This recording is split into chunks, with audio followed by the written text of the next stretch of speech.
बारामतीतल्या विद्याप्रतिष्ठान मैदानातील आपण ही थेट दृश्य पाहतोय। अजित पवार यांच्यावर आता अंत्यसंस्कार सुरू होत आहेत। अंतिम दर्शन त्यांचं नेतेमंडळींकडून सुरू होतं। एक आधी सलामी दिली जाईल, त्यांना मानवंदना दिली जाईल आणि त्याच्यानंतर मुखाग्नी दिला जाईल। सगळ्यात पहिले जी शासकीय इतमामात अंतिम संस्कार होत असल्यामुळे इथे जी मानवंदना आहे ती पहिले दिली जाईल। माझ्या मते 21 फैरी झाडल्या जातील आणि त्याच्यानंतर जे धार्मिक विधी आता ते पूर्ण केले जातात। तर मोठ्या संख्येने जनसमुदाय या ठिकाणी जमलाय। फक्त बारामतीकरच नाहीये, तर अगदी महाराष्ट्राच्या कानाकोपऱ्यातून अजितदादांवर प्रेम करणारा कार्यकर्ता आज अखेरचा निरोप देण्यासाठी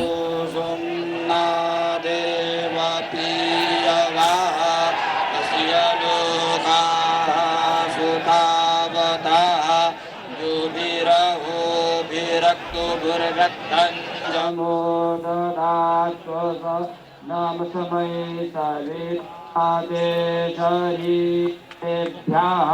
पृथिव्यां लोकमिच्छतो तस्मै दिव्यन्तां श्रेयाः वायुः पुनातु सविता पुनान्वदनिर्भ्राजसा सुवर्चस्य वर्चसा विमन्तां श्रेयाः तस्मद्देवो निखदनं पर्णेवो वसति कर्ता गोभाज इत्केला सतजत्सनवत पूरुकम्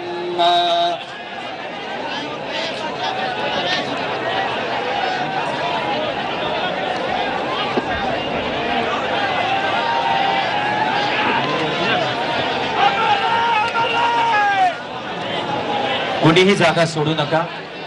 माडबंधना होईल, शोकशस्त्र होईल।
सुविकाते शरीराणि माचु भावप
हवेत 3 वेळा फायर करून बंदुकीची सलामी दिली जाते.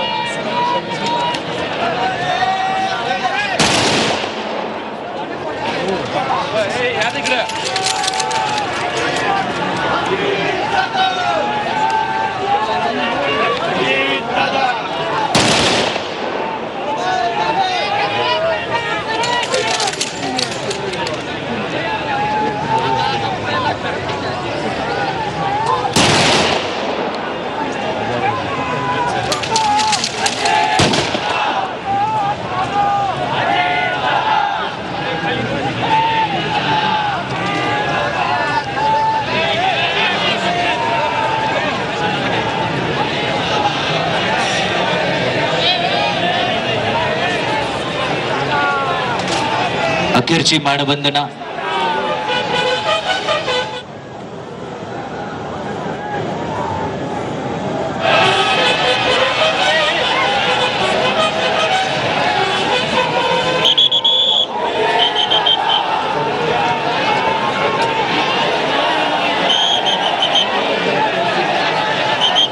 शांततेत आपण उभं राहावं, सगळ्यांना नम्र विनंती. ही अखेरची मानवंदना, आपल्या लाडक्या नेत्याला अखेरची सलामी आपण सर्वांनी दिलेली आहे.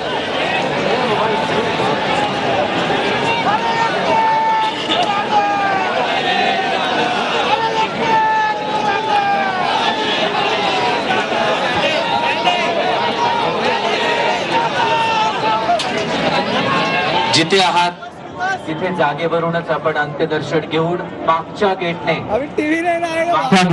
हळूहळू बाहेर पडणार आहात. माझी विनंती आहे, पुढे येण्याचा प्रयत्न प्लीज आपण करू नका. सगळ्यांना नम्रपूर्वक विनंती आहे.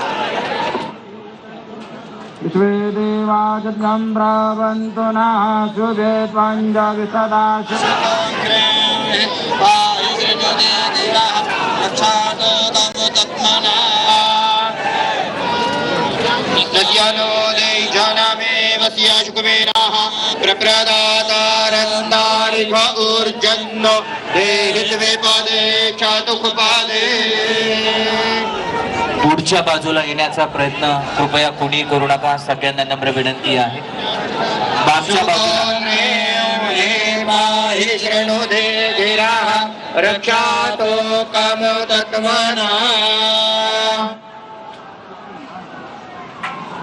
मागच्या बाजूला गेट आहे, त्या मागच्याच बाजूने हळूहळू आपण बाहेर पडूया. बाहेर प्रचंड गर्दी आहे, खूप गर्दी आहे. हळूहळू मागच्या बाजूने बाहेर पडा. सर्वांना नम्रपूर्वक आवाहन करण्यात येत आहे, पुढे येण्याचा प्रयत्न आपण करू नका. पोलीस विभागाला सहकार्य करूया. मला माहिती आहे या जागेवरून आपले पाय निघायला तयार नाहीये. आपल्या सगळ्यांचं अतोनात न भरून येणारं नुकसान या ठिकाणी झालेलं आहे. खर तर आपल्या सर्वांची शांतता आणि शिस्त हीच आदरणीय दादांना खरी श्रद्धांजली असणार आहे. मागच्या बाजूने हळूहळू बाहेर पडा.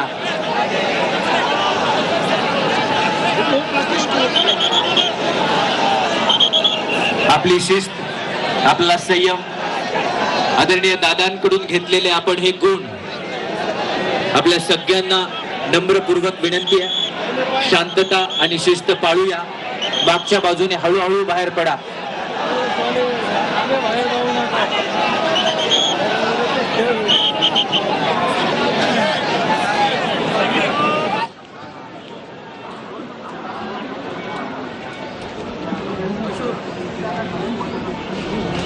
सर्वांनी स्वतःच्या मागच्या बाजूला मोठं गेट आहे, तिथून हळूहळू बाहेर पडूया.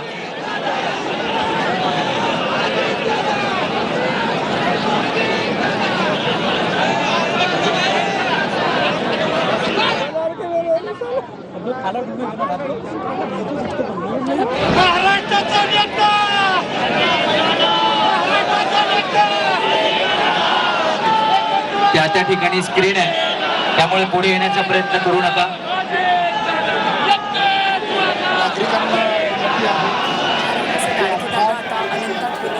अंत्यसंस्कार पार पडलेले आहेत. तर लाखोंचा जनसमुदाय दादांना अखेरचा निरोप देण्यासाठी बारामतीमध्ये आज लुटलेला आहे. आणि महाराष्ट्राच्या राजकारणातलं एक उमदा नेतृत्व आज अनंतात विलीन झालेलं आहे. एक नक्की आपण याला म्हणजे खूप टिपिकल असं वाटेल म्हणताना, पण हा एका पर्वाचा अंत आहे महाराष्ट्रातल्या राजकारणामधलं. आपण ज्याला अजित पर्व म्हणू शकतो, त्या एका पर्वाचा अंत आहे. आणि एक गोष्ट 100% खात्रीलायक मी सांगू शकतो इथे, किरण आणि तुम्ही राजेश, तुम्ही ॲग्री कराल या विषयावर, तुम्ही माझ्याशी सहमत असाल. महाराष्ट्राच्या राजकारणातली दिशा यानंतर बदलणार आहे आणि त्याच्याविषयी आपण नंतर करूया चर्चा. आज त्यांचा हा अनंतात त्यांना विलीन झाल्यानंतर हे अनेक प्रश्न समोर उभे राहणार आहेत. त्यांच्या पक्षाचं पुढे काय होणार, नेतृत्वाचं काय होणार, राष्ट्रवादी काँग्रेसचं काय, असे अनेक प्रश्न या निमित्तानं उभे राहिले आहेत. हे प्रश्न आवासून उभे आहेत, आताची ती वेळ नाही. पण ह्या सगळ्या गोष्टींचं महाराष्ट्राचं राजकारण याच्यानंतर पुढच्या दिशेला जे जाणार आहे, हे आजच्या इतकं म्हणजे काल सकाळी 8:30 वाजेच्या आधी जे महाराष्ट्राचं राजकारण होतं ते आता इथून पुढे वेगळं असेल हे निश्चितच आपल्याला हे दिसतंय. अजित पवारांसारखा एक नेता म्हणजे one of the last of the mass leaders आपण म्हणू शकतो अंत्यविधीच्या दिशेने की पुढे ज्यांचा वळू नका. पूर्ण महाराष्ट्रभर ज्यांना पसंती आहे असे जे थोडे नेते आता महाराष्ट्रामध्ये आहेत त्याच्यामधले एक अजित पवार आहेत होते. आता या निमित्ताने त्यांच्या या आकस्मिक निधनाने अपघाती निधनामुळे एक म्हणजे त्यांच्या पक्षात तर खूप मोठी पोकळी निर्माण होतेच आहे.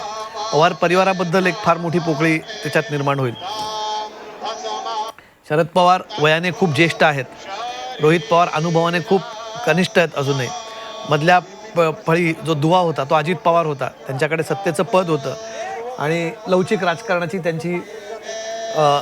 त्याच्यात त्यांची आपण म्हणतो हातोटी होती.